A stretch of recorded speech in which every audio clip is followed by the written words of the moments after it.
I don't feel a connection to my iPhone because I own Apple stock. But when I own an apartment, I feel a connection. Okay, I don't have to follow the system rules. And it's especially like if I do follow the system, I'm going to get system outcomes. Right. So I was at that moment in my car where I was like, I haven't taken action. I'm letting all these I don't knows or the team get in my way. And I'm telling myself I can't do something. And he basically was like, so you want to own the town? And I was like, yeah, kind of. That's where I kind of like just landed on a really simple purpose. That's my purpose is to make the things and people around me better. The military taught us discipline, it taught us leadership, but it never taught us how to really build wealth and income. This is the Active Duty Passive Income Podcast, and I'm your host, Mark-Ian Sitch, a United States Marine turned full-time real estate investor and educator. I'm bringing you the most successful military, veteran, and military spouse real estate investors, entrepreneurs, and industry experts to break down exactly how they did it, so you can too. Okay. ADPI, guess what?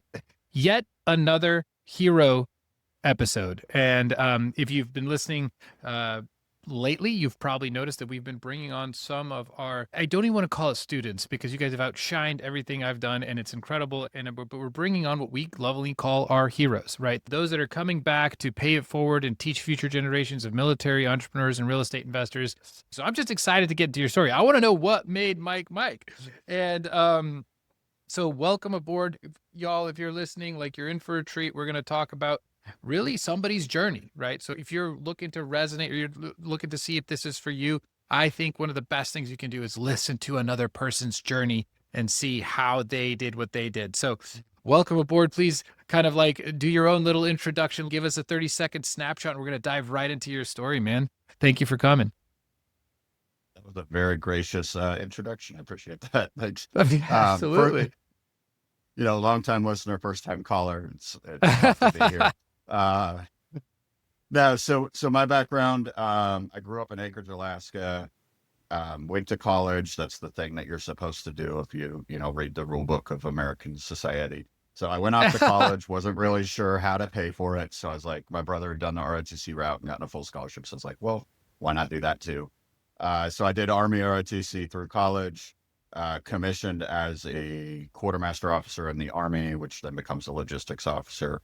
I think the original plan was to kind of do 4 years and figure out my life. And then kind of go from there. Ended up doing 12 years active duty, moved kind of all around the country. And then ended up actually getting stationed in southeastern Idaho. And then that's when I kind of decided to get out. And so now I'm here collecting master's degrees using the GI Bill as part of my transition plan. Plural. So I got an MBA last year or 2 years ago now. And then I'll do a master's of public administration, graduate this May. Cool, we man. could dive into, we didn't talk about that before the call, but we could dive into kind of why I'm doing that and how that nests with real estate and some of the unique value I'm bringing in. Sounds very unique in general. Yeah. Right? Yeah. Of a path, non-standard. So, and did you say, did I hear this right? Just for all the listeners there, you got out after 12 years? Yeah. Yeah. So I hit, for, I think the Marines are the same way. I hit 04, so major.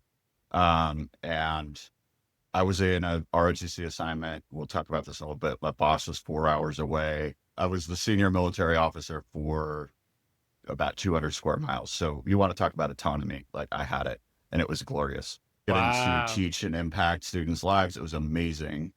And so I did every deferment I could to stay here as long as I could to get to 12 years. And then I was really knocking on the door of going to ILE. And then I was going to go back to the force and be like an XO or a support officer, S4, all those kinds of things. And I was like, that's really just not the life I want. It's not going to align with my personal goals, especially. And so 12 years, it would have been 10 if I hadn't had that cush assignment, right? I gotcha. No, it's funny because I think 12 is what I typically hear, when I was trying to figure out like, what am I going to do when I grow up? Everybody says like, oh, dude, if you hit 12, like you might as well do 20. And it's like, I remember like Tim Kelly, I think he did 15 and he got out. Like it's or maybe even 17 years.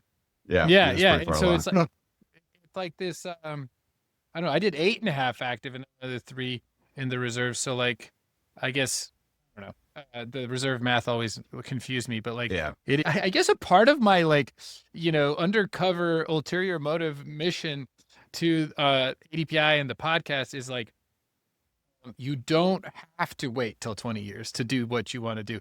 That being said, it is a phenomenal gig, like getting a paycheck for the rest of your life. Like, not dogging on it. I'm just saying, like, I kind of want to just give people permission to just think outside the box. When I hear other people that have done that, I'm like, hey, let me highlight that. Okay, so that's really cool. And okay, Ton- so what's that? I was going to say tons of analysis on sunk cost fallacy and then opportunity cost of my 30s.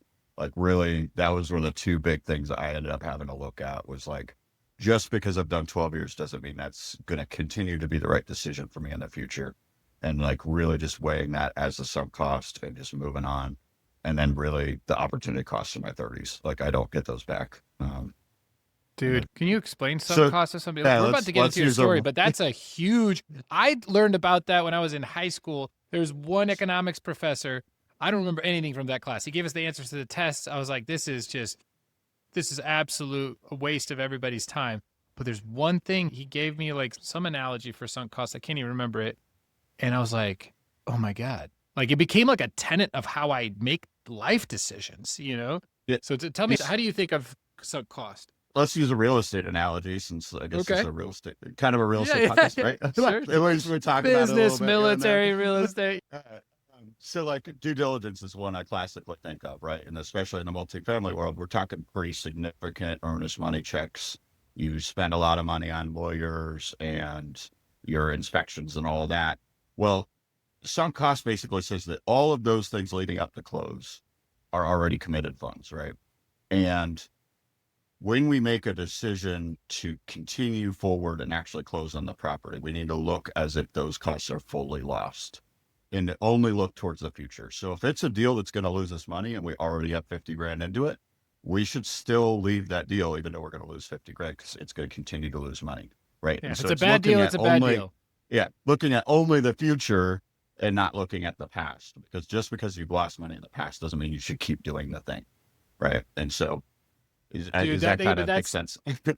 let me foot stop that. Just because, well, I mean, here's a completely different analogy, right? Because Yep. I started applying this not only to business, was I can't remember what it was. I think it was like a vacation we were doing and we already bought tickets or whatever to a thing. Yep. Yeah. And Yes. then another opportunity presented itself to do a more fun thing. And I think I don't want to drag my parents or like the older generation in, but I don't know what it is. But it seems to me like a lot of people that are maybe, especially because I come from Ukraine, and like there's some all sorts of weird philosophical things of how life should be from the Soviet Union, where there's like, well, you already pay for it, so you must do the thing that you already paid for, even if the other thing is better, and even if like, and I'm just like, wait a second. Like when I heard sunk cost, I was like, it gave me freedom to be like, just because I already spent $500 on that ticket, but there's this incredible opportunity that yes, maybe I have to pay another $500. Maybe I don't even care about but the money, but like I let go of that anchor. I was like, no, I can still make the better choice. Don't let a past choice affect future opportunities because I mean, there's so many more analogies, but like, wow, that really freed up my mental thinking. And I find to myself like almost jumping at people, be like, no, like they'll be like, well, I already paid for it. I'm like, no, stop. Is this better? If it is, forget what you paid for. Like Yeah. I get like really intense about it. Like this is a Oh, huge part of my way of living life. it is such a mental trap to have to get through. Like until you kind of start to click it, and then you still catch yourself in it, and you're like, "Oh, I'm doing it again." So Yeah, well, I think it's just people hate spending money on something that they're not going to use. I mean, I get it, but also like it might not be what's best for you. But anyway, yeah. there's a So lot of you, ego, yeah, about changing your mind and accepting that you made a mistake. We're yeah. humble people. Well, I mean, I think that's also one of the biggest things about, and I think that's why you brought it up in a sense is so like I always talk about like I had to change my identity multiple times. And I think when you change who you are, um, it doesn't mean that you're like throwing the past away. It means you're like, it's the next evolution. You kind of like standing on the shoulders of giants, like that. What was that? An Abe Lincoln quote, right? Like it's in your own life too, standing on what I used to be. So like I grew up a Ukrainian kid, had to completely change like I had a culture shock, became an American kid in high school. I got thrown into high school. Like I had a leather jacket on and soccer hair, believe it or not. People made fun of me. And then I was like, well, instead of being like a frat star, I'm going to go the Naval Academy. That was a culture shock again. I didn't even know the difference between officer and enlisted. And then it was like, this whole time I thought I was going to be in the Navy. And then I ended up going into the Marine Corps. And then that was a culture shock too. And then I was like, you know what? Maybe this Marine Corps thing isn't a career for me. So I started becoming an entrepreneur. It's just like this reinventing yourself. I had to be comfortable with like shedding that skin, so to speak, every single time.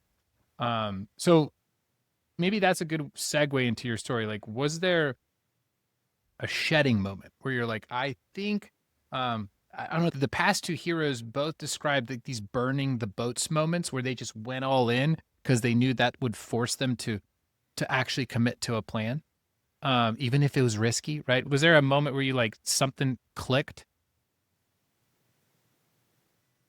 So, I mean, I hate to just like every real estate podcast guest ever talks about, like, is the rich dad poor dad. Like, that was kind of, you know, learning that I can step outside the system. And I think that really changed the perspective as I was getting ready to leave the military was I can take a little more control of my own fate. I saw a quote the other day. Let's keep talking and I'll look it up. Yeah. So And well, I'm gonna butcher it. No, you're fine. And about when you Oh, find it, let me know. But what's that? You found it? yeah. The best way to predict the future is to create it. Oh, dude. Love that. I say something similar on our week one onboarding calls for the cohorts. I tell them the greatest predictor of your future success is today's success, because I'm like, everybody like stares up at this 300 unit apartment complex they want to buy in downtown Indianapolis or something, but they don't focus. Sometimes it's just like, well, what do you have to do today? All right, crush that. Like, don't trip and fall on the way because you're just staring at that vision a mile away. Like, okay, well, maybe call 3 brokers today. Maybe try to go get a 10 unit. Crush that first. Build that momentum. But yeah, um, love that. You got And to I'm create I'm your still future. definitely a work in progress on a lot of that. But that's kind of where I started that whole shift. Was once I Was kind of reading the read through book, that, the and then it Purple was kind of Bible. like, and that's evolved into like I've been unemployed for 2 years now since I got out. And so I do this, and then I've been teaching a little bit part time at the local university, and then going to grad school at the same time. Yes, I'm somehow teaching and being a student at the same time. Um, and like that's just given me a lot of Sick. freedom to kind of find myself, and then like knowing that I don't have to conform to the system to be successful has given me that kind of leeway to have those discussions with my parents that are a little more traditional, and just kind of be like, hey, I don't have to follow the system rules. And it's especially like if I do follow the system, I'm going to get system outcomes, right? If I'm average, I'm going to get average outcomes. And so that's been very Mm. freeing. Yeah, it's like if you look at anybody meaningful, were they normal? Like anybody that had a massive impact on history, on the world. Uh, I mean, let's call it what it is. They're probably a little bit crazy. They probably stepped outside the system to a certain degree. They did something probably novel, maybe not greatly novel, but something not the common path, right? Um, I will say that there are clues though with certain common paths, right? Like, I keep bringing up this statistic probably at nauseum, but I can't underscore it enough. Like, it's a correlation, it's not causation, right? Like, it's not a guarantee, but like on average, I don't care what kind of money you make, what income level you're at every single income level, you're going to be 40 times like on average, people are 40 times wealthier than those who rent. If you own a home, and I'm just like, that to me is a clue, as Rod Cleef would say. Like that is like certain things you should really like, okay, well, what can I do to make that happen? And I just feel like the military has this insane unfair advantage of buying a house for zero out of pocket. And I don't mean like only zero down. Like if you have a good loan officer and a good agent, which we're really big on right now at ADPI, is to ensuring that they can both team up and help you negotiate and help get a good, like a actual like broker a VA loan for you that you can walk away with your earnest money deposit check at the closing table. I mean, it won't happen every time, but if that's like the lens through which you're looking at, you're going to get pretty close to that. And I just think the military is an incredible unfair advantage. Like it's crazy to me that like we don't talk about, I don't think the VA loan is a bigger deal than it is at large. I mean, I don't know. When you were for your 12 years, was that something that you feel like was underscored at all, or maybe the opposite? Well, I think you've hit this on past podcasts. Like we just don't talk about money. That's True. that's just a no topic, and we kind of avoid that. I mean, you're telling my story, and I think one of the things I think is interesting is I'll Google like average net worth, just like Yeah. to kind of see like, hey, what is that for everybody? Especially kind of I'm in social sciences, so I look at income inequality and stuff in class. And average net worth for someone my age is about 300,000 or so. That's what it takes to get into the top 10% or so. No, that's average or median. So And then top 10% is like 800,000 net worth okay. for somebody our age. And I was looking at that and I was like, just my single house, the first one I bought, almost by itself put me above the median and like net worth for somebody my age, like that one house. And like that's really what, and maybe we go into my story because that's really Yeah, what go the for itch. it. Yeah. Okay. So kind of going from the beginning, I commissioned in the end of 2012, and then went to Fort Hood, Texas, which was an interesting first duty station to have. And at that time, it got into 2013. At that time, everybody was deploying. And so I kind of showed up with the mindset that I was going to be gone half the time. And so I was like, I'll just rent because I'm going to be transient. And I think there was a little fear there about buying, probably. You know.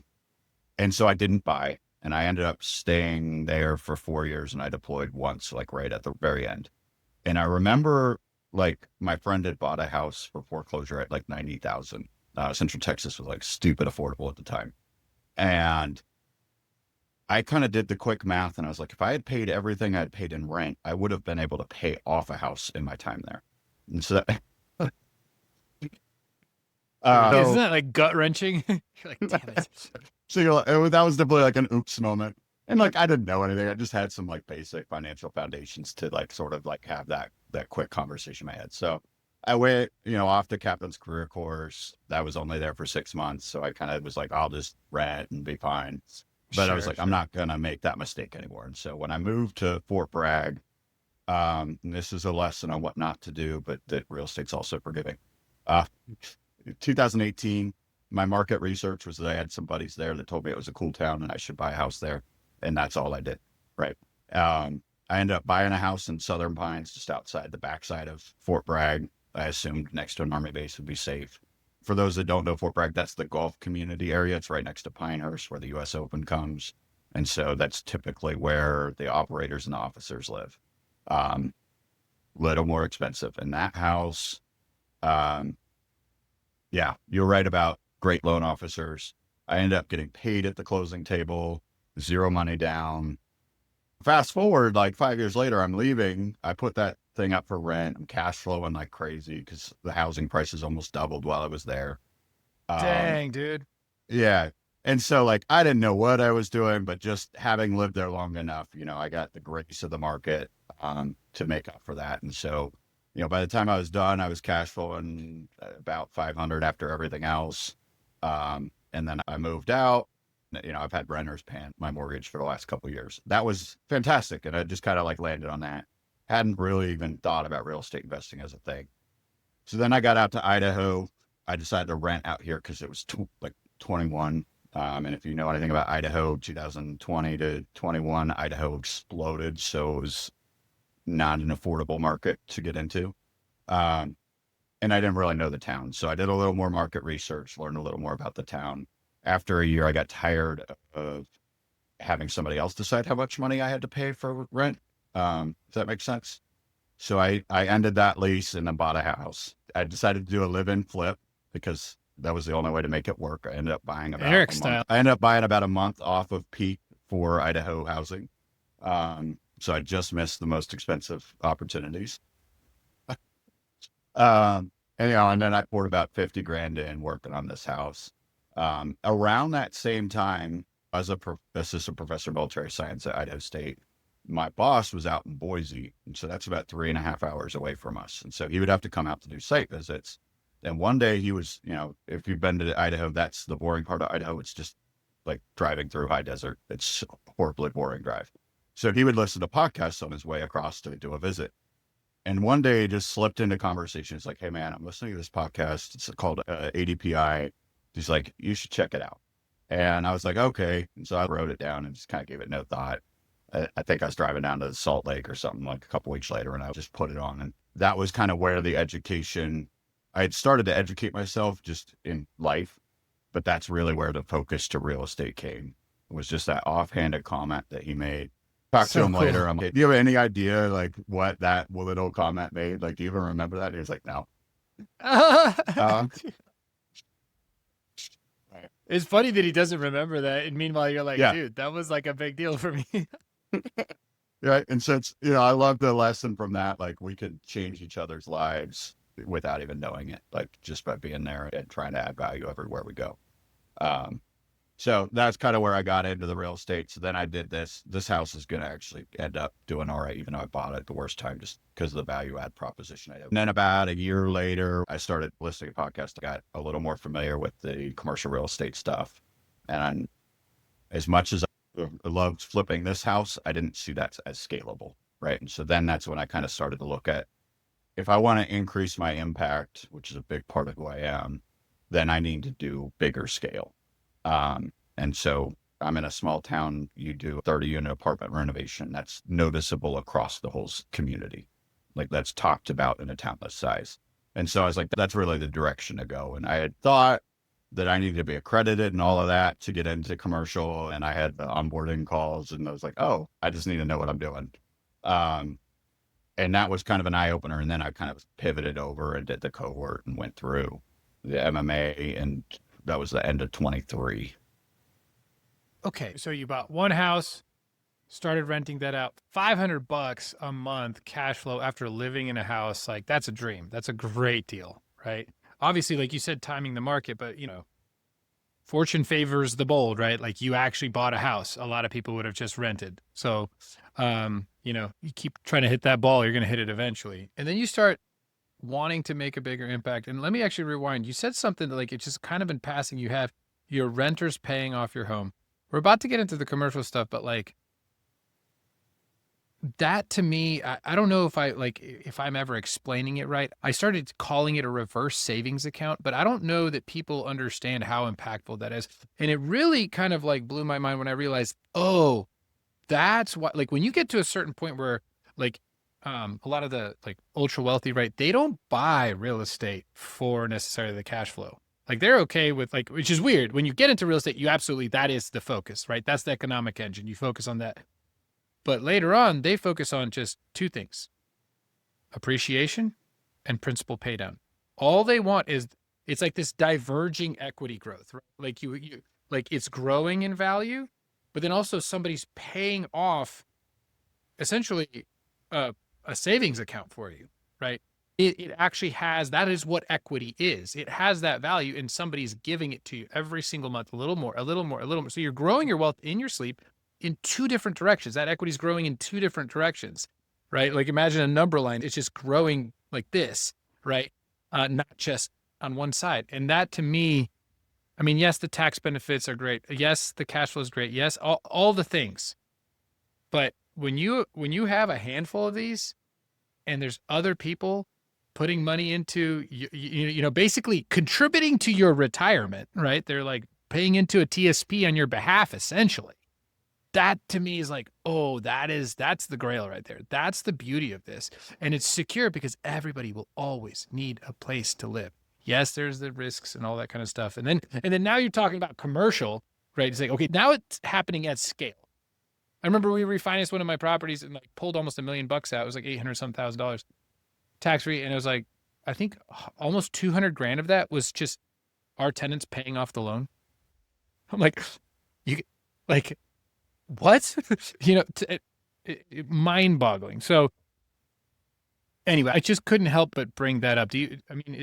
Is that the first thing that like attracted you to real estate, or were you more of a cash flow person? Like what was the thing that was like, because there's so many things about real estate. It's like a multi-layered cake. Initially, you're giving me way too much credit. It was just I was still on the American dream track that like you Own a go to home, college, you go get a job, you own a home, right. and we started. And then like certainly like because I have a background in like my undergrad was business, and then I got an MBA later.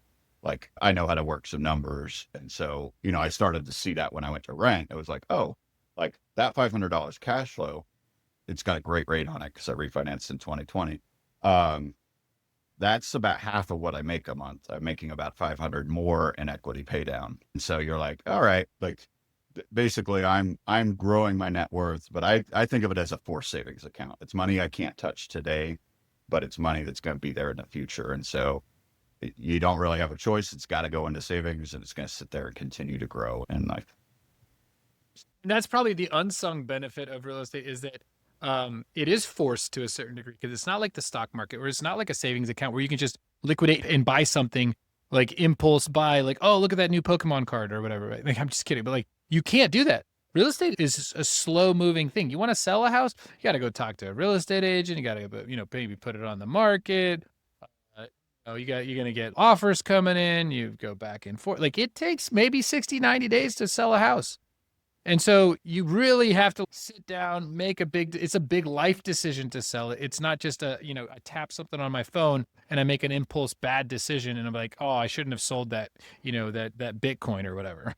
Right. yeah. So I think it was with Ken. I think when you were talking with Ken, you guys talked about like putting things on a conveyor belt and like you don't touch it and then it comes off as equity in the end. It was one of your previous guests. Really maybe, cool. yeah. That was a really cool analogy that like you're kind of just setting your assets on this conveyor belt and like Yeah, I love commercial that. space. That's like a 5-year cycle, but like you're just putting them on there and like you don't have to worry about the temptations to dip into the equity. You just put it there and you know that you're going to get the check in the future.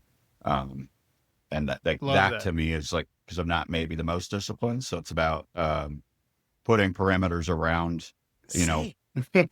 Same. No, I know myself. I'm like, I don't know, buy a plane ticket for some vacation. It's literally, and that's what I love. It's like a secret handshake. It's like an untold agreement or contract that I have with real estate. It's like, I'm going to continue investing in real estate, but you're going to be my nest egg. I was like, you just keep growing so that I can like, I'm going to be very honest to all the listeners. I'm not a huge saver. I know that about myself. And so to me, real estate is a beautiful agreement. It's like this beautiful forced saving that is building my nest egg without me having to build a nest egg, so to speak, in my bank accounts as much. Right. That doesn't mean I don't. Yeah. It's tangible, which I think is another really interesting thing, especially like when we get into capital raising, like it's a tangible asset.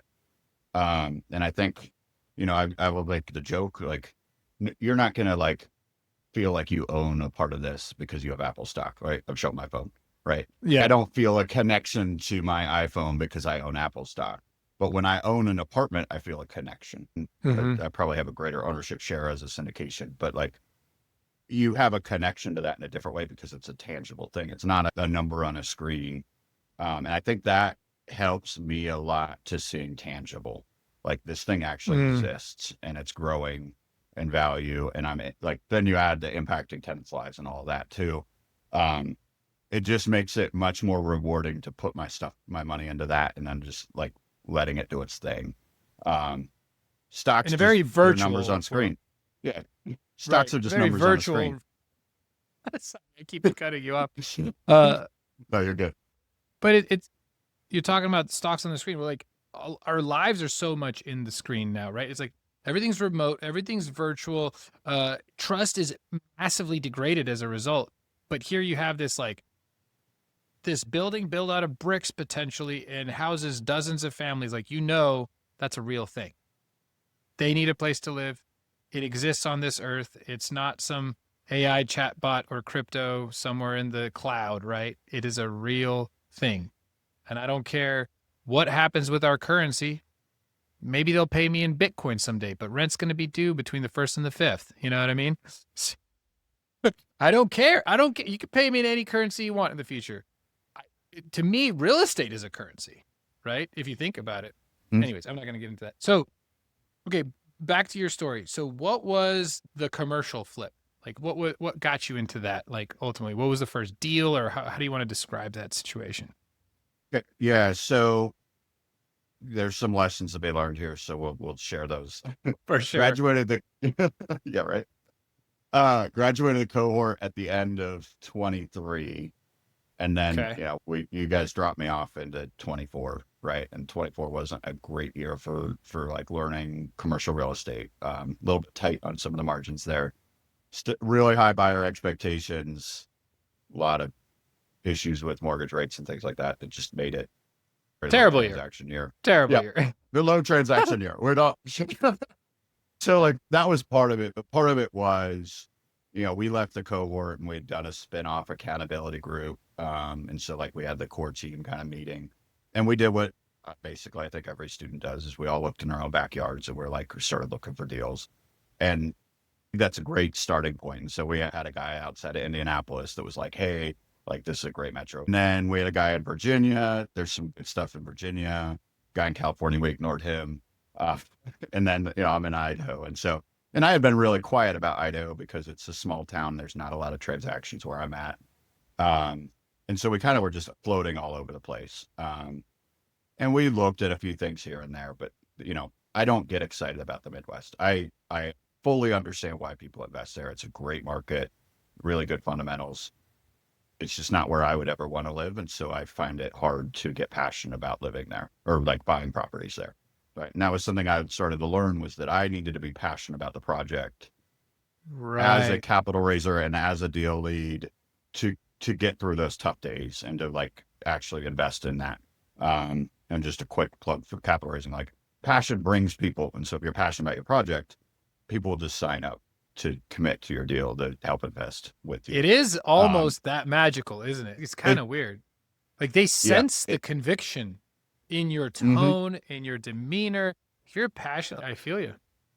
Yeah. So that lesson took me way too long to learn. And so I started, thinking more with my gut and not just looking at numbers, because if you look at numbers, there's opportunity everywhere. But like we even looked at tons of different asset classes. And for me, people are what makes this business fun is like impacting tenants' lives. And so, triple net leases, single or self storage, great asset classes, but they're kind of set it and forget it, automate your systems and see a check every month, which I don't Yeah. fault you for loving, Yeah. but that's not It what kind of gets me lacks the purpose excited. behind it, right? Like it Yeah, kind of for lacks the me, mission for me, behind it, and right? and Okay. and I'm not throwing shade at anybody that does that. I Great got it. assets, they're just not my assets, right? And so that whole like I think it ended up being almost 18 months.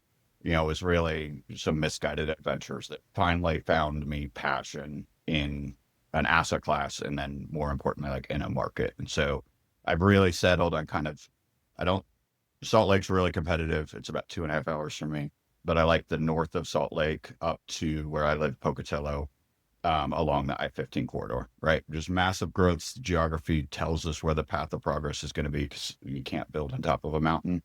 Or it's Forest Service land, so you can't build there. I'm sure people would try. Uh, so that was kind of when I started to focus on that and get passionate about my market.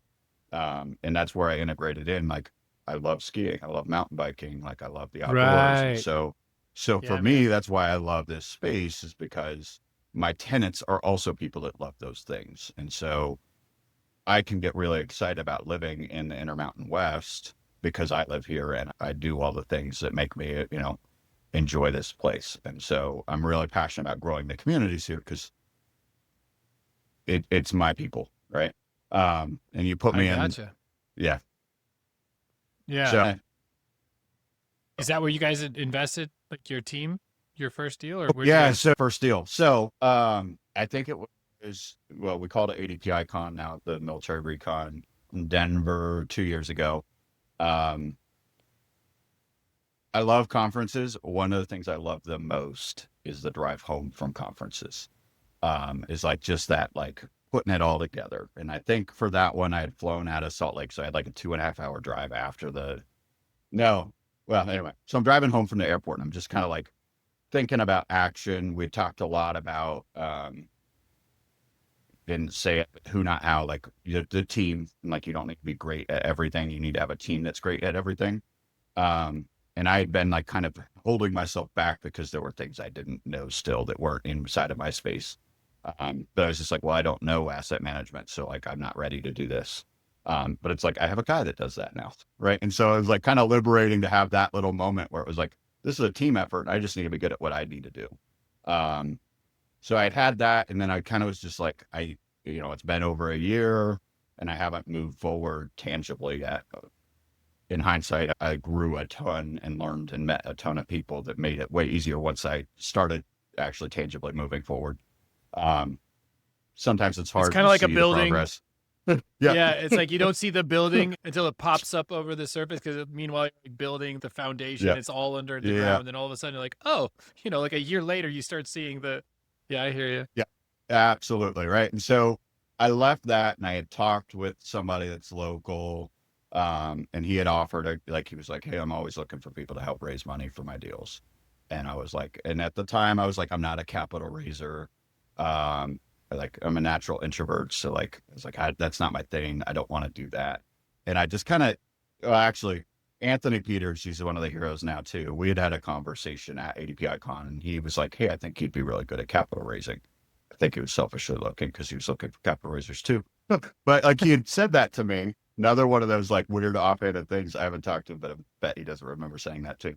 But like that really kind of reframed it. I was like, well, maybe I should just like let go of that limiting belief and just go try. And so Right. I had talked to a local guy here, and he was like, hey, I'm always looking for people. So I was at that moment in my car where I was like, I haven't taken action. I'm letting all these I don't knows or the team get in my way. And I'm telling myself I can't do something. I was just like, so a couple days later, I reached out to him. I was like, hey, like, I'd be interested in, raising money for you. I think it was like 2 weeks later, I was on a deal with him. Like he would it was just perfect timing. Right. And so, then I raised, did the co-GP with him, and, raised some money for a deal down in North Salt Lake area. Absolutely amazing deal. And Wow. yeah, so that was just kind of like got my foot in the door. And I think that's a great way to get started because I got to sit inside all his meetings and look at all his products and see how he's doing things.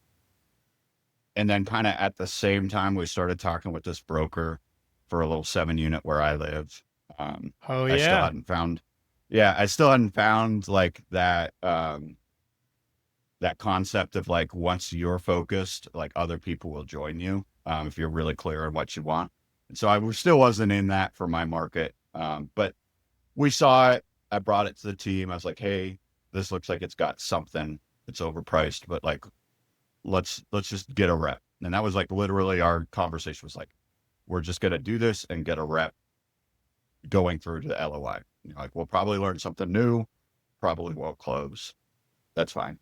And it's a classic patience game. We reached out, the numbers didn't work. It was a mom and pop, so really messy books. And we were like, hey, we could probably make something work with seller finance. And they were like, we're not interested in that. We're like, cool.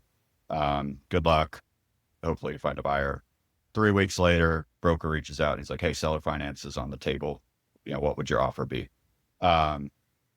So we were like, all right, well, this is further than we've ever gone before. And so we started, going back and forth, and this is not probably repeatable, but we ended up getting almost a 20% discount on it with the seller finance. And went through due diligence, found out the roof that they told us is brand new and we shouldn't worry about it. It was in fact actually 3 layers of shingles with a soft spot, no attic access, so we couldn't like actually get up in there to see how significant the damage was. So we ended up having to retrade the roof situation. Let me just pause there for guys. If you're okay, hold on. It's just a lot of people. I'm like, yes, ADPI, our bread and butter has been learning how to get into real estate, VA loans, house hacking, quadplexes, you name it. But a lot of military members don't realize that commercial real estate is a great stepping stone into business overall because it's treated like a business and there's a process here. And so when he said co-GP, what he meant is he joined a general partner team. That is a team of investors who they acquire it, they find it, they acquire it, they manage it, they exit it on the behalf of other individuals who are completely passive legally. That's the limited partner. So we call them GPLP. All right, just covering the basics here. And so you joined a team to do that, and I'm just going to cover a few things that I think are important because there's Sorry, I the was way doing all ADPI the terms teaches. and not explaining them. No, you're fine. I'm just realizing, like, I mean, a lot of people might be very senior, and this is just an interesting journey, so they can listen along. But some people might just be starting out, or this is shared, and this can be a good educational moment. Like one of the things that we do at ADPI, I think, very well is we teach the individual roles, right? So it's like MOSs almost, like, and I feel like with our core 4 roles, and of course there's the external team members, or kind of like the pseudo, like you need to have a guarantor if it's a really big deal to sign on a loan and all that kind of stuff, and property managers, attorneys, all that kind of stuff. But the core team is really like the underwriter, asset manager, capital raiser, and deal acquisition person, right? And what you're describing is you found a location, and this is where I think the backbone almost of a team is asset management and deal acquisition, because those 2 roles need to focus on an area, right? To really be truly successful. If somebody really wants to be able to find deals well, they need to focus on an area. If somebody really wants to focus on managing property managers and contractors and whatnot to execute a business plan, they have to be focused on an area. But then the 2 more modular roles are like capital raising, right? And underwriting. You can plug into a team like you did on that first one, right? You're like, oh, I'll help you capital raise. Boom, you plugged in. You can go plug in almost anywhere. You have to really trust that team, right? If you want to raise money for them, you better trust that they're not going to screw over your investors that you're bringing on, right? And their hard-earned money. So I'm just going over, like, there's a lot of really interesting steps that you were taking here. And so you joined a team, you saw how the sausage was made, you're officially a general partner, you're doing it. And then you find a 7 unit, which I love because I feel like that's a momentum building moment, right? Like you don't have to go get a 300 unit. You guys got a base hit, you got a rep. Oh, and by the way, you're doing a seller finance deal. That doesn't happen right off the bat for everybody first time. Probably way easier to qualify on that loan, right? And then you have what's called, and a lot of people don't know what this means, a retrade situation. So this is, I think, becoming more and more common in how competitive the market is right now. But it used to be like extremely like, oh, you better not be one of those people that retrades. Like brokers hate retraders. But what that means is you had to go back to the seller and tell them, yo, man, you kind of false advertised. So we're going to have to adjust the price here, right? I just had to retrade $200,000. Guess what? That seller was cussing me up a storm. So you guys are doing your due diligence. That's the whole point. The due diligence is like, hey, the thing you said was this way. Is it really this way, so that our numbers still make sense to ensure that we don't have to retrade? So you're walking into this retrade. You can't even get up to the roof. You find out it's terrible compared to what they told you it was. How did that conversation go? It was rough. And luckily, I didn't know about retrading being a bad mark on your record until after the fact, and then I learned that lesson. I was like literally my first deal I retraded on. It's like this is not good. But no, I mean, if it's good for a good reason, right? Yeah, I mean, they clearly gave us the age of the roof, told us not to worry about it. Like they lied, and they like, and then we got up there and the roof sunk like over half an inch when you stepped on it. And you're like right under a vent. You're like, we know what that means. And as soon as we bought it, we went up underneath. I had to crawl into there and break into our attic, and all the boards were rotten out. So we kind of went back. We had to go back to the pencil, like the math, and show them like this won't work. And it actually ended up almost like I got on the phone. This is kind of interesting. I ended up getting on the phone direct with the seller. And like the phone call started with, I don't think this is going to happen. And we should just call it quits. And I was like, at that point, you're like, what do I got to lose? And so we ended up kind of approaching the purchase price in a different way, because one of the cool things about seller finance is you have a whole different lever to pull when you restructure the deal. And so instead of just taking a haircut on purchase price to pay for the roof, we split the difference and then renegotiated the terms of the loans so that it worked for both of us. Guys, and so it was I'm just going to pause you there again, Mike. I'm sorry. This is such an educational moment here. So seller finance, y'all, what that means is you basically cut out the middleman. You do not need to go to a bank. You imagine you're on a Facebook marketplace and somebody's selling a lawnmower that you need for $500, and you go to them and you're like, hey, how about I pay you $550, but I just pay that in $110 installments for 5 months, right? That's an example of seller financing. You don't have to go get an Affirm or credit card or whatever. Like you literally just work directly with the person. It cuts out massive loan fees, origination fees. You can also kind of like bypass the typical maybe restrictions that the lender would put on to ensure that their loan is protected. It's a lot. I mean, you better be comfortable with the risk because it's all on you at that point, right? But it's a beautiful thing because you can make it into anything you want. And there's typically two different parts to these deals, right? One is what is the amount of debt, right?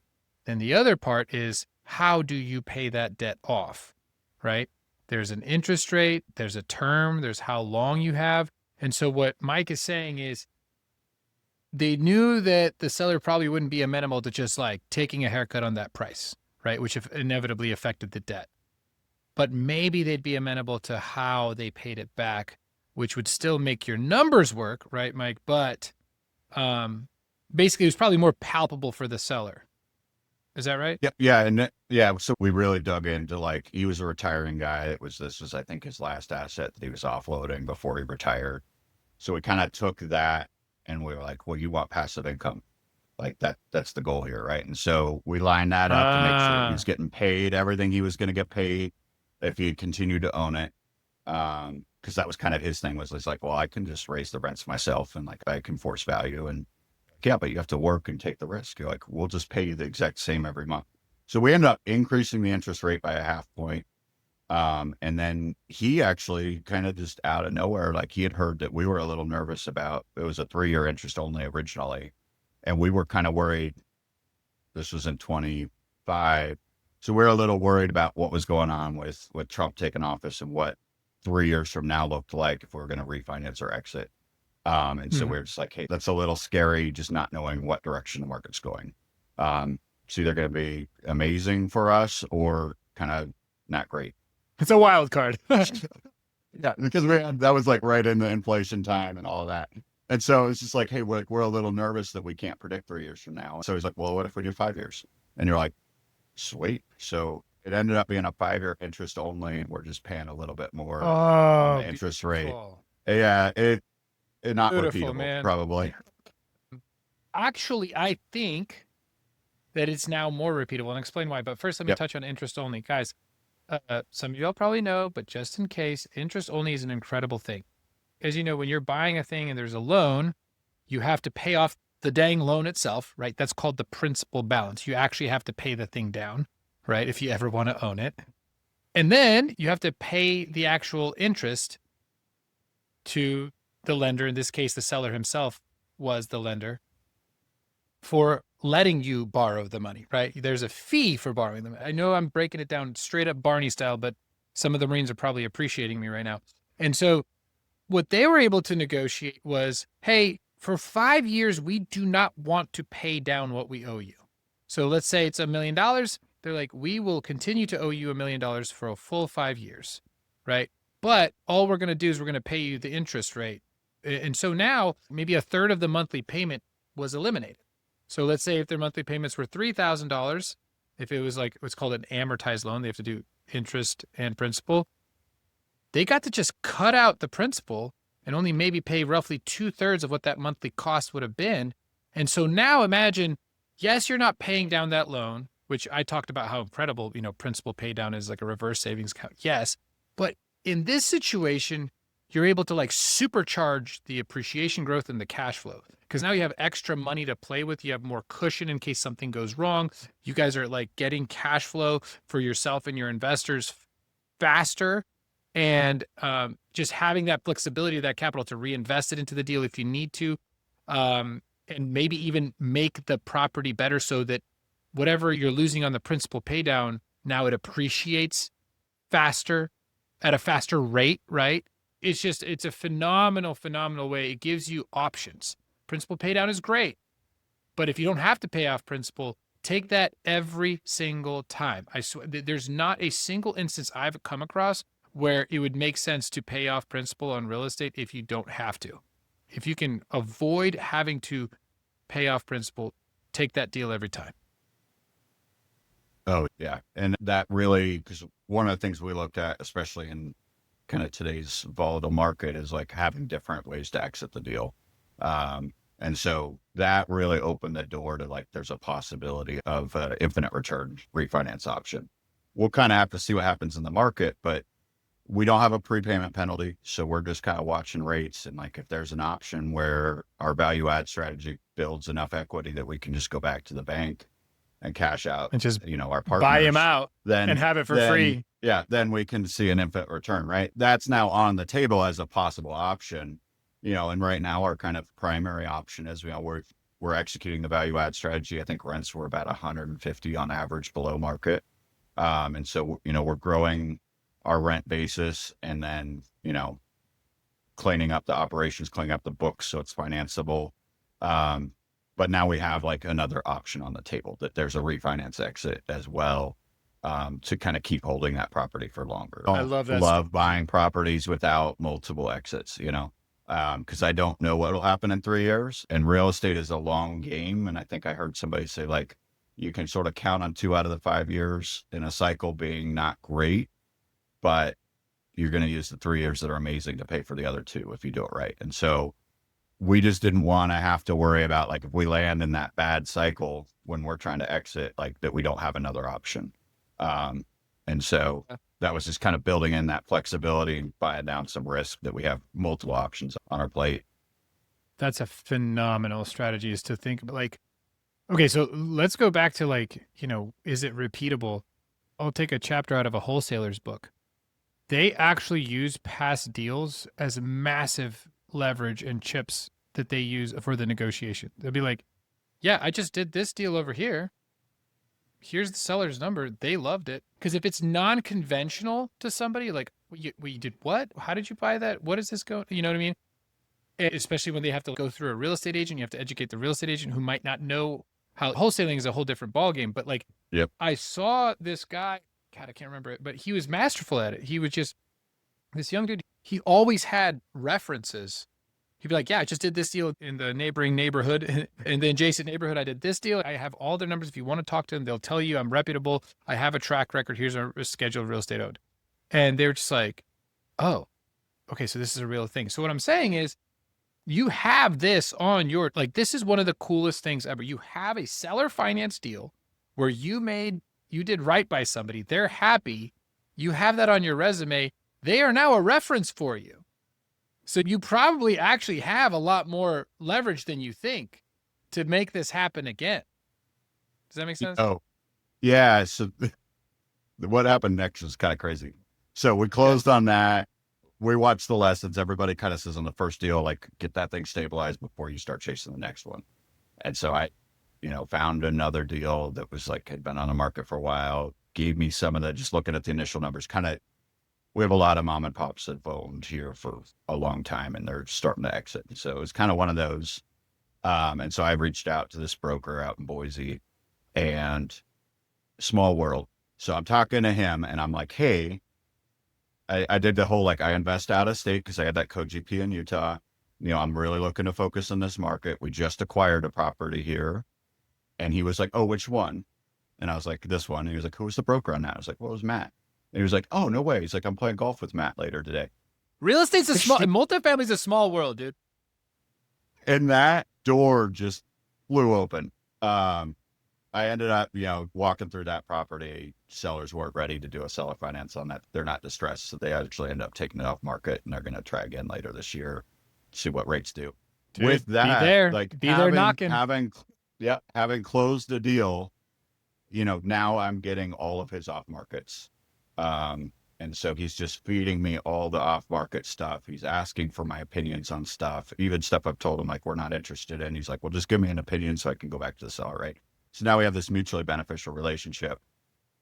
And all of that was because I got one closed, right? And we looked at another one, and I don't know how much of this is broker fluff and how much of this is real, but there was another competing initial offer on this one. And he was I had 9 man, on my first one that I was competing against. Yeah. Well, it's a small market. But he was like, know. I don't know their capital situation. And he's like, I don't trust that they can close. He's like, but I know you can. Right. And so, like, the power of being able to close, and you guys talk about this a fair amount, both in the cohort and on the podcast, is like, they're vetting me to see if I can close. And the fact that I closed already and that he knows that I have this huge network that he does, I don't think he knows the name, but he knows I have this huge network of people and then I can just pick up my phone and call somebody to sign him a loan. He sees that and knows that I know what I'm talking about. And so he was like, You're not I don't talking about even care if your ADPI, are offers. you? I don't even know. Like he was just like, I don't even care if your offer's lower. He's like, I would still push the seller to yours over his because I don't know what his capital stack looks like. And like the seller ended up, that one's still on the market. We're waiting for the seller to come around because they're not super motivated to sell. It's a really complex situation. But I love yeah, the word leverage, right? Like that is one of my favorite yes, words. I look at brokers.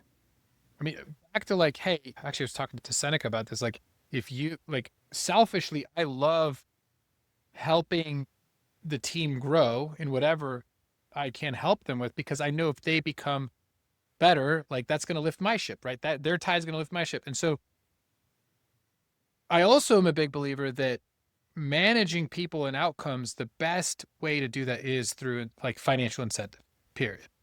And so I always put myself in the shoes of a broker. What does the broker want? Ultimately, the broker is not tied to the deal in any material way, except for their commission. And so I'm like, at the end of the day, the broker wants the commission. If they're getting a 3% commission on a deal, the difference between 6 million and 5.5 million, for example, isn't going to be material to them, right? That 3% is still going to be a nice, humongous check. And it's not going to make or break their life, right? What is that? 180,000 or 165,000, right? Either way, they feel like they're winning, but they want that dang check. And so the most important thing for them is confidence of close on the purchase price. And they can actually sway the seller to take a lower offer if they think that they're going to get their dang commission, right? And so, for example, right now, I'm doing a deal where I'm stacking the deck very heavily in my favor on this. So first of all, I'm like not saying it out loud. And Kevin, if you're listening, you probably know where I'm coming from. He knows that if he goes with me, no matter how tough a situation is, I'm going to close somewhat. When like this past deal was a nightmare. And to your point, like as soon as I closed, all of a sudden 3 or 4 brokers out of the woodwork started emailing, hey, I got this one deal. Do you want I think you're the best buyer for it. That momentum happens. you're always the best. You're always the best. And then I told him, I was like, look, and he was like, maybe you guys are a little too far off. So we sharpened our pencil. We got a little bit closer to the offer price. And I was like, dude, just so you know, I have it pre-raised. And I was like, so the reason I did that is because I reverse engineered that process. I went to my investors and I was like, hey guys, did you know I can get you a better deal if you can show proof of funds through me? I was like, let me go to bat. I'll go fight for this deal. I'll make it a better deal. But if I can show somebody that I have it pre-raised, that confidence of close goes up to like 99%. So now I have a broker that I've closed with in the past. Yes. Well, and I have the down payment pre-raised, right? Yeah. I still have to go I through the know what you're financing saying. process. It's the same hit as if you were to buy a house cash. Like it just sounds Right. good. Right. And so they were like, oh, so now I'm like, I'm doing everything I can to make this broker, like, cause I don't care what people say. Like it's technically going to be the seller's broker, right? I'm not using a broker. I'm playing chess, man. I'm going to still influence that outcome. I'm doing everything above board, but I know if I come in and I say, hey, I have proof of funds, my investors would love to have, 20% IRR versus 15% IRR. And if all they have to do is give me their proof of funds, guess what? And so anyways, it's just, you were talking about capital and confidence of close. Like it's just that's what I'm dealing with right now on my next deal. I just got a text 10 minutes into this podcast. Kevin, my broker, texted me, said, hey, I submitted the offer. And another one, it's a 92 unit now. But that's the one I was like, dude, I have it pre-funded. Like, cause I got a couple investors that just want to I have a good track record. The momentum is spiraling out of control. And that's the next step. No, I'm not showing off. I'm not going, I'm just like, I feel like what you're going through is literally so similar. No. And I think, with the broker conversations, that's what I've learned is like show on proof of close that you can do that. And the other thing that was really interesting is it's such a small market. So he's the junior broker, and the senior broker is the number one multifamily transaction guy in Idaho. Um, Wow. yeah. And he like that's what his vision is, to be that guy. Um, so right now he gets all the small mom and pop deals that the other guy doesn't want, which is my buy box. And so we walked through a property, and then I was talking to him about, like, I had taken a class on urban planning and all this. And so I was talking about like the city plans and like the vision for the city and like how I wanted to be involved in that. And he basically was like, so you want to own the town? And I was like, yeah, kind of. Hey, I love that. You got like you were saying have a purpose, right? You got to have a big mission, a big vision to attract the good people, right? Like who, not how, all that stuff. Yep. And so I am here to change the landscape of this town for the better. Right. And so that's Wow. kind of where Love that that, man. second, that's where I've taken that second degree in public administration, which is basically like learning how to talk city. Oh, it's all That's coming so full that, circle. so that, Okay. yeah, yeah, yeah. See what we did there? Full circle here. Um, you know, it's really like, how can I impact the community? One of the things I learned in my first ADPI con, you never know who's going to sit next to you when you go to these conferences. And I guess I could name drop. So Brett Hadley, I think you've had him on the podcast. He just sat down next to me in general seating, and you know, he starts sidebarring with me. It's my first conference ever, so I'm like, bro, be quiet. Like, the speakers are up there. And he starts side with me, and I start hearing who this guy is and what he does, and I'm like, bro, you are in the wrong section if you're sitting where I'm sitting. You have no business being here. You Yeah, know, he's a and pretty I prolific end up, investor. yeah, and so he invests in Wyoming, which is our little neighbor over there, out west, miles really measure distance. And so it's like, oh, I know where you're from. And I drive through his town all the time. We started talking about that. And one of the things he does is he renovates old motels, turns them into basically extended stays, and then corporate leases to the mining companies. Really cool. What I, it's a really, really cool strategy, hard to repeat in other markets, but he's found a great niche where that works, because the mining industry out where he's from is blowing up. He's got great boots on ground partner with his brother there. But what I really took from that was he was complaining about running out of contractors at one point, because the city was bringing him more projects than he could actually renovate at any given time, because he's running out of contractors. And what I really took from that was, when you take an old motel, we have all seen the eyesores in the towns, and you convert that into something beautiful and new, you're adding value to the community. The community is going to support you. Changed my vision for how I invest to where community is part of my stakeholders.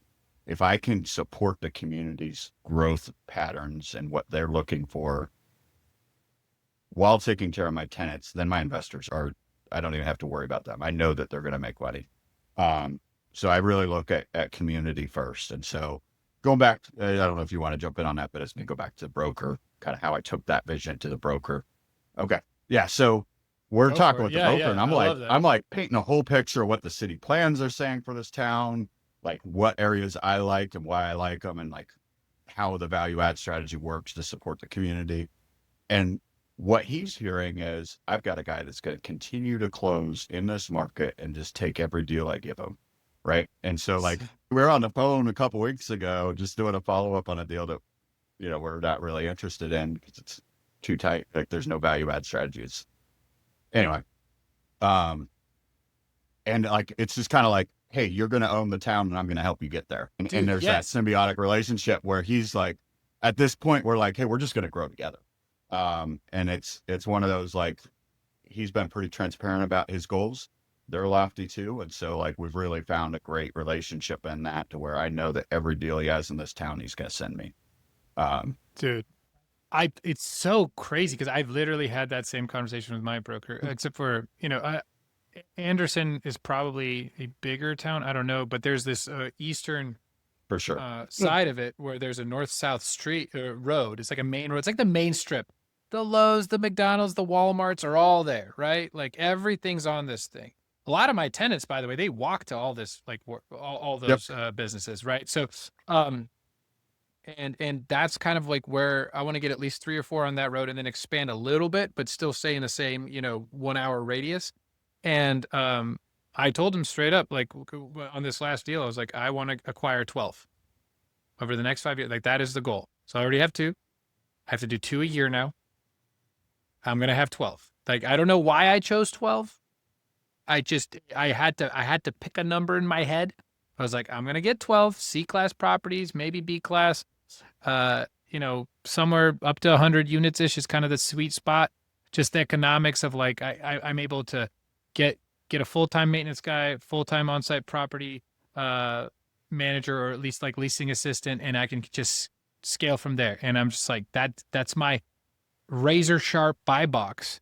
And he knows exactly what to look for me now, because now I basically infiltrated his reticular activating system. Now he's got goggles on looking for things for me. He knows exactly what I'm looking for. You know what I mean? Using some advanced psychology terms there. I love it. I love the RAS. That's the coolest thing ever. Dude, ever since I learned about it from, I think, Rod Cleef, I was like, I see it. Once you see it, you can't unsee it. Like, I'm like, it's literally how I was just talking to Seneca about this. I love not only influencing my own self to notice things, like you're programming your brain.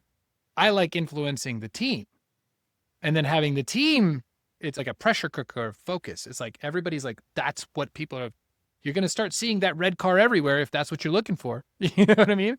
So anyway, so cool, man. Like, so many parallels to your journey and what I'm doing right now too. I love comparing notes. I love that you're doing a seller finance deal. I think you'll be able to probably do more in the near future. So please keep sharing that with the community.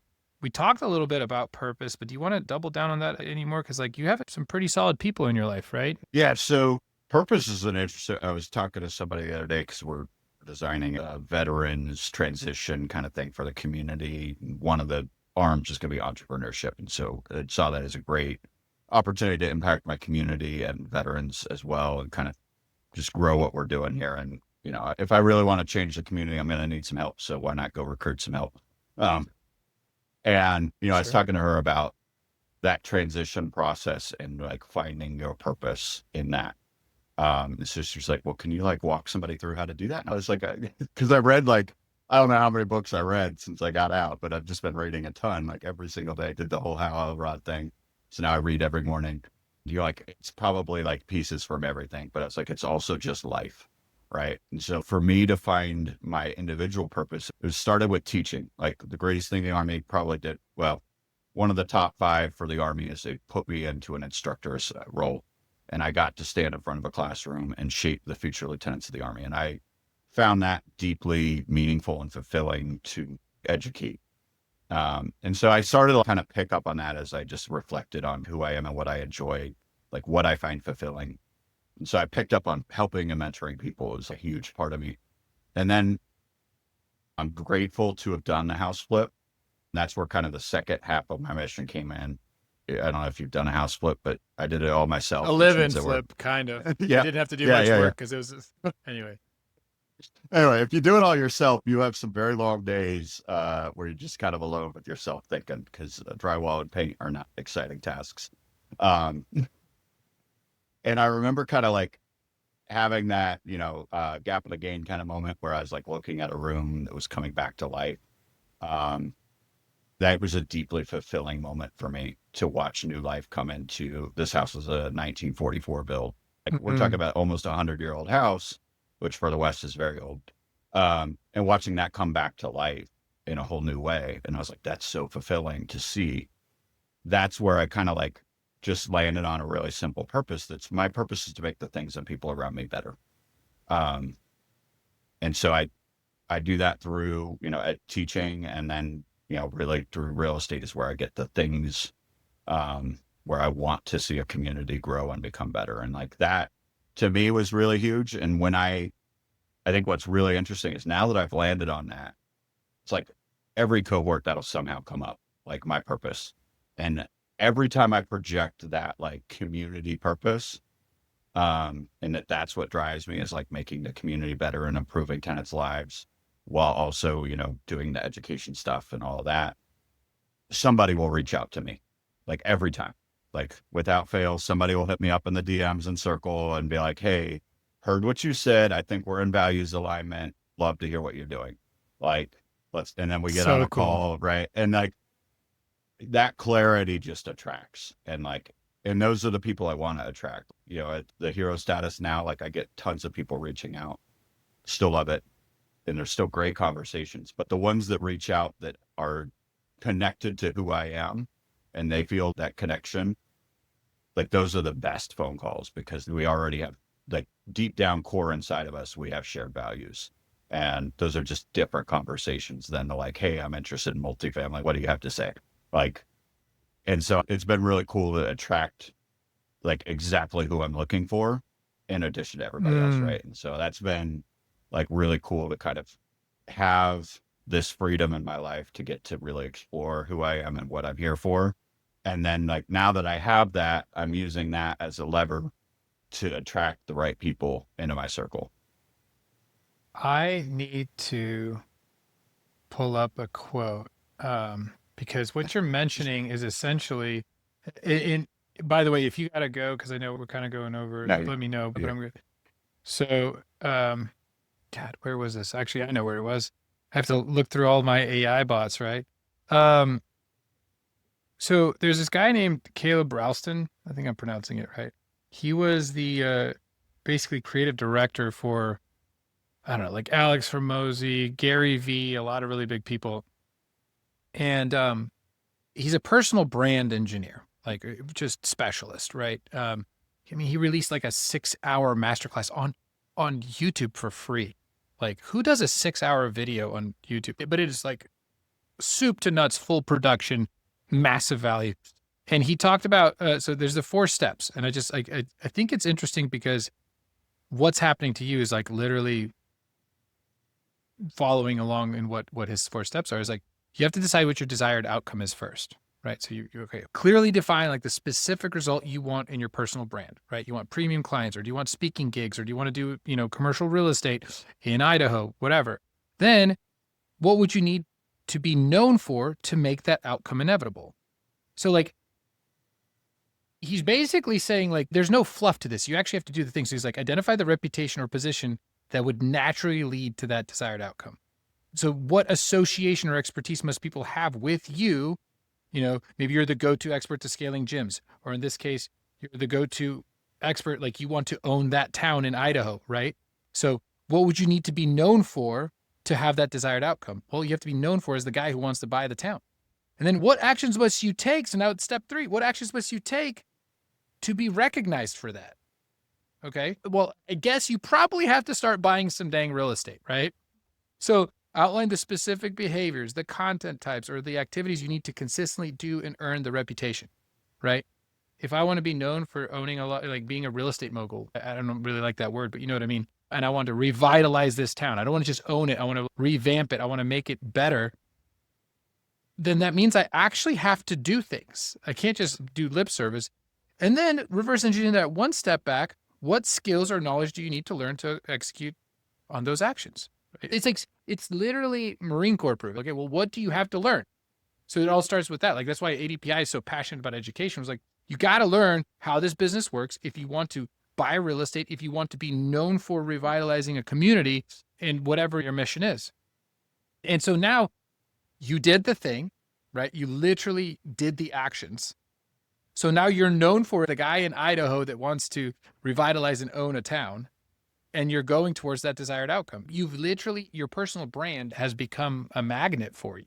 People are coming to you. Like you're saying, people are reaching out. This because you're doing all those steps. Anyways, I just like, as you were describing, I was like, oh, he had a desired outcome. He's like, well, what do I have to do to get to that outcome? But he just reverse engineered it. So, dang, I just went on a rampage. I'm sorry. Yeah. No, that was fantastic. And you make me sound smarter than I am. I've just been kind of winging this, but I'm glad that it coincided with some steps and somebody smarter than me. No, I mean, no, but that's what? Yeah, it doesn't. that's been the You journey. did the things is that learning is very Yeah. admirable. You did the things. And That's been 80% of it. that's been really like I think we've talked a lot about branding at the conferences and things, and like that's how do I become unique? And I've really just stopped overthinking it and just kind of been like, who am I? And then just kind of doubled down on that. Like values are deeply ingrained in me. And so like my purpose or my passion for real estate in certain markets, and then my values for helping the community and not being a slumlord and like extracting money out of my tenants, like that, those are true to me. And so like that makes saying no really easy. Because when I get a deal that's Yes. outside of my passion, it's really easy to say no, which is It's a really important freeing. lesson, which is a really important lesson to learn. One Like of the biggest distractions is deals. last Deals meal that don't fit your recon, buy box. Yeah. last meal recon, we got Thatch New Income talk about ADU developments. And you're like, dude, that is an awesome strategy. And you're like, but it's not mine. And you're Right. like, And he's like, you hear him having $100 million worth of real estate and $100,000 worth of cash flow. And you're like, dang, maybe he's, Eric and I say sometimes like, just, you know, enjoy the boredom. Like it's good. It's one of those green flags. It's like, oh, wait, your next deal is boring. Huh. That is such a green flag. It means you're on the right path. Like you're doing something, like that means you're getting better at something. So now next step is the Olympics, baby. You hit varsity, let's keep getting better. You think the Olympians love, like getting on that balance beam 5,000 times? It is boring as hell probably. But getting that gold medal isn't, so gosh, yeah, it's really cool. Again, it's been an absolute pleasure listening to your story. And I love that it fulfills you to help teach future generations. I mean, that is what you're doing. I pinch myself all the time because, like I said, here I am. I started a website and a Facebook group and recorded some lessons in my office nook in San Diego. And next thing I know, I have people that are like doing it at scale, this mission of like helping the military find the non-standard way to exit the military, right? The not GS job, the not feeling pigeonholed and just having to, I don't know, be in a cubicle necessarily. I mean, sometimes that is a stepping stone. That is, you have to take some sacrifices along the way, but having something else. And I know I take a lot of pleasure in trying to show people what's possible. And I think it's really cool that that's what you're doing for all of our cohort students coming through. I don't know, Mike, do you have any parting words for, like, maybe if you want people to reach out to you or anything else yeah, before we wrap up? I feel like we've talked about it. Like I'm here to help others. That's core to who I am. And that's what gives me fulfillment. And so I would love to chat with people and see where I can help in the journey they're telling, hopefully get them on the podcast here in a couple of years, hearing all the crazy things they've done. So Yeah. definitely reach out. I think, LinkedIn works. Mike Goering at LinkedIn. Yeah, let me just spell that because I don't even think Yep. I said your name out Yeah. loud. Like I keep calling you Mike. I apologize. So Goering, Yeah, you're good. It looks like Goering, right? Like Goering, Goering. Yep. Yeah, and so LinkedIn and I mean, yeah, And and then if you guys email. API, he's there. Yeah, email, go for it. For sure. Yeah. I'm in campus. And then email is just Mike at Mountain Ground. And I'm spelling INV. So India Victor November for mountaingroundinvesting.com. Right. Oh, And I think you okay, guys have that. Yeah. So we'll put it in the those show are notes. Yeah. I already said that. Yeah. So yeah, perfect. Yeah. Reach out. Happy to connect with people, share. I've made tons of mistakes, not necessarily financial, but just not being as focused as I should be. And that's gotten me to where I am. But now I want to kind of get back and help people shortcut that path that I took the long way on so that they can get to their dreams sooner. Yeah.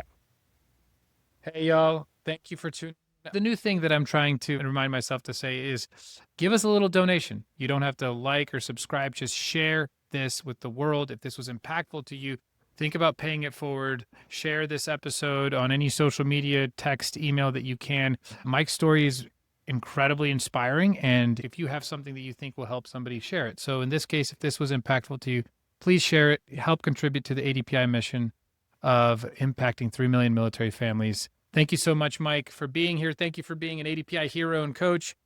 Massively appreciate it. And that's it. That's a wrap. Thank you, everybody. All right.